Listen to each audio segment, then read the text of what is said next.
already 15 minutes behind schedule, and I'm supposed to be done talking.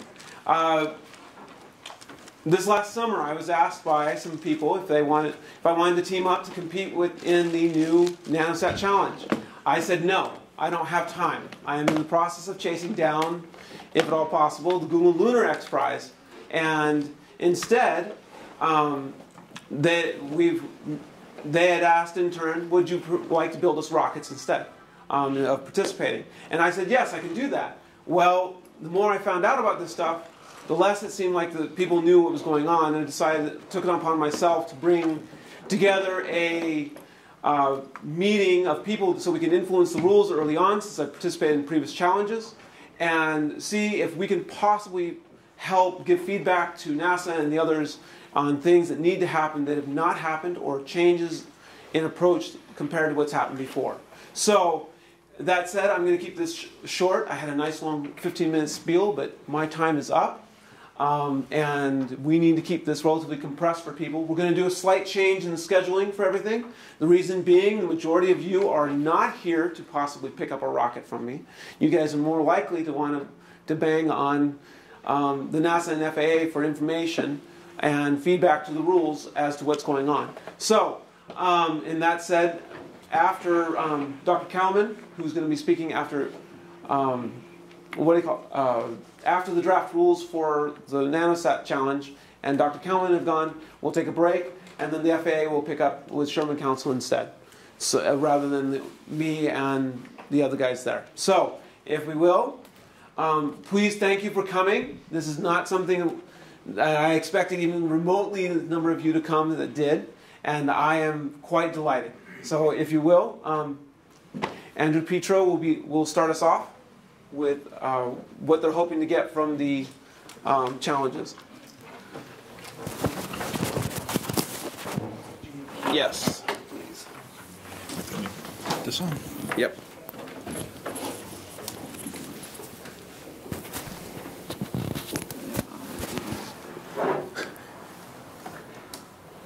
It's going. It seems to be. Okay. You have the microphone? Okay. Yep. All right. Okay.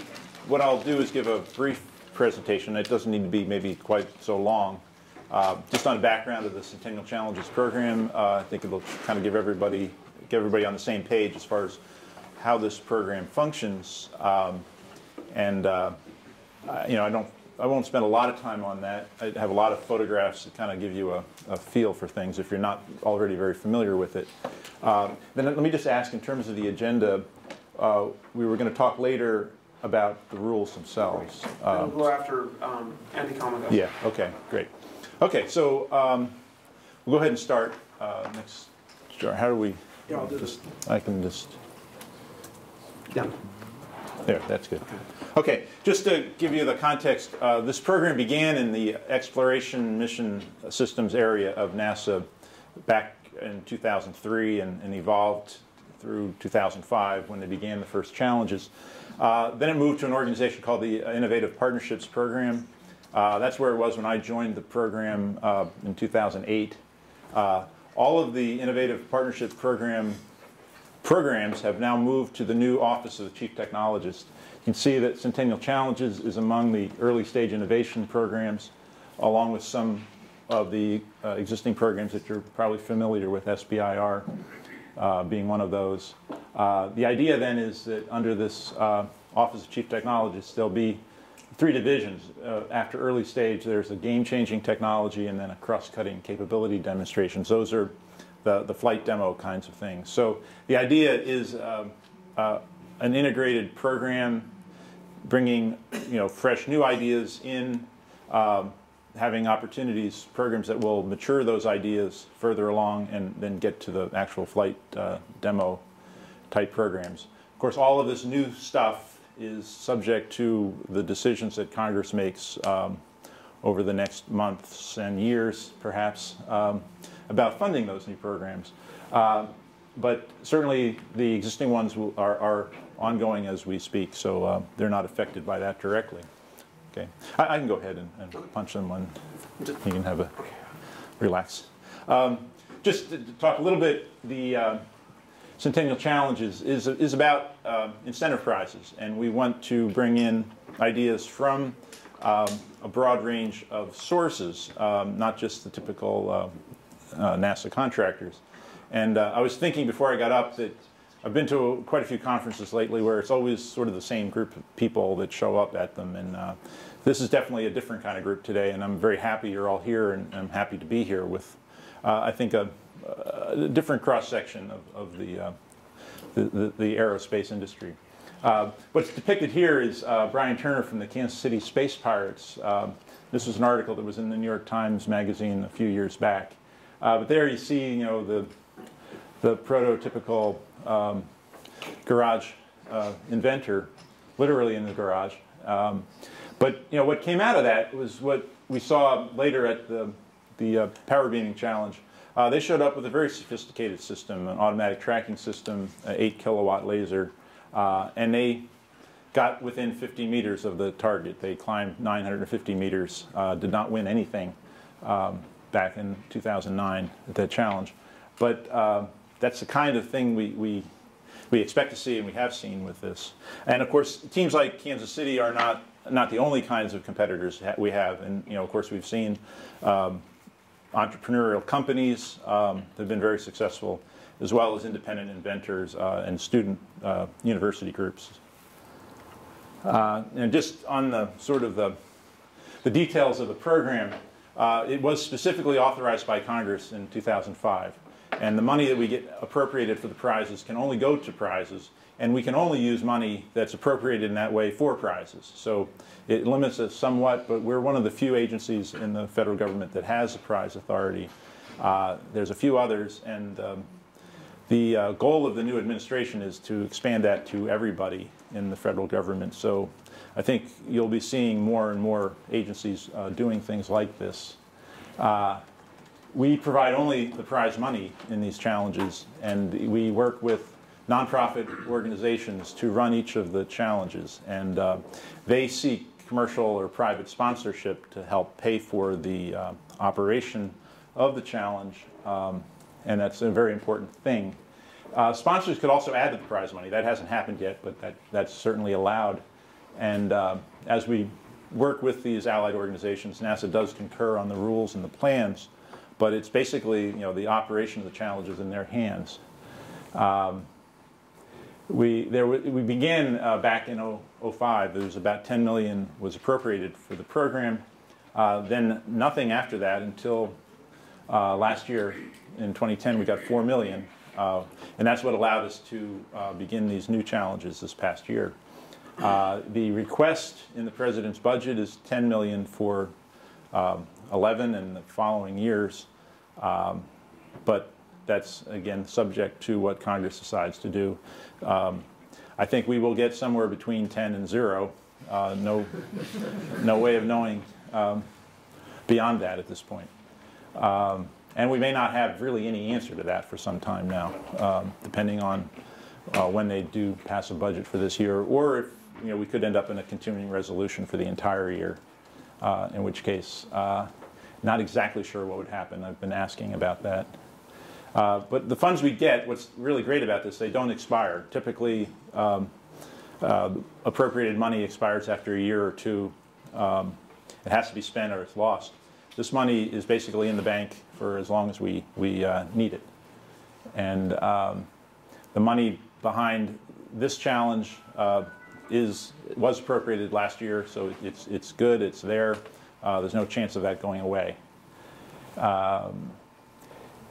Typically, the competitors can't be supported by government funding, and we'll talk about that when we talk about the rules a little bit more. I think that's an area that we can discuss, and it's, I think, sort of open to debate how precisely we follow that.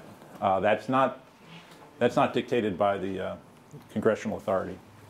But what is dictated by congressional authority is that we can only give prize money to U.S. citizens or permanent residents or U.S. entities. And I get a lot of inquiries, email messages almost every day from people interested in these different challenges. Most of those come from outside the U.S. So there's a tremendous amount of interest in this program outside the U.S., and most people take for granted that the prize money can go to anybody. That's not the way the U.S. Congress sees it, and we have pushed back to some degree on that because we think it might be good just to open it all up, or at least have the option of opening up in certain cases. But so far that is not going to change for now. And of course another important thing is the competitors retain the intellectual property that they bring to the challenge. The government can negotiate to purchase non-exclusive rights to that technology if the government chooses to do that, but that's really completely up to the discretion of the competitor, whether they want to do that or do other things with this, whatever they've developed, and it's up to them. You know, a lot of the presentations I give are trying to sell people on the idea that prizes are a good thing. I don't, anyone here think it's a bad idea to have prize programs? Otherwise, I think I can go on. We see a lot of benefits, and the program is relatively new. It's very small. You know, the few million we've given out $4.5 million over 5 years out of I don't know how many billion. You know, that is part of the NASA budget alone, let alone the federal budget. It's a very small amount, and we've already seen, even in the really infancy of this program, some real benefits that I'll talk about in a couple minutes. Just kind of the summary of where we are, we've completed 3 of the challenges in which we've given out the prize money: regolith excavation, lunar lander, and astronaut glove. We have 3 ongoing. These are continuations of the challenges that began back in 2005. The strong tether, power beaming, and green flight. And I'll say a little bit more about those. And then we have the 3 new ones this year. And I mentioned before, the new administration is really big on prizes and challenges. They've noted what we've been able to do so far. And they've started a thing called challenge.gov, a website that highlights all of the different challenges different agencies are doing across the federal government. It's an interesting place to go. And you can go there and you can indicate your support for different challenges. And I've been kind of pleased to see that the NASA challenges that we have posted there are ranked very high among the people that go. A very unscientific polling of indicating an interest. But the NASA challenges are certainly getting attention there. And I'd encourage you to go check out the website, too. And then these are some highlights of 2009, which was a great year. It was kind of the culmination of a lot of effort that had gone in previous years leading up to that. We had winners in lunar lander. I'll talk a little bit more about that. But also in regolith excavation, after 3 years of trying with nobody winning or even getting close to the goal for that challenge, we had 3 teams kind of blow right through the minimum requirement.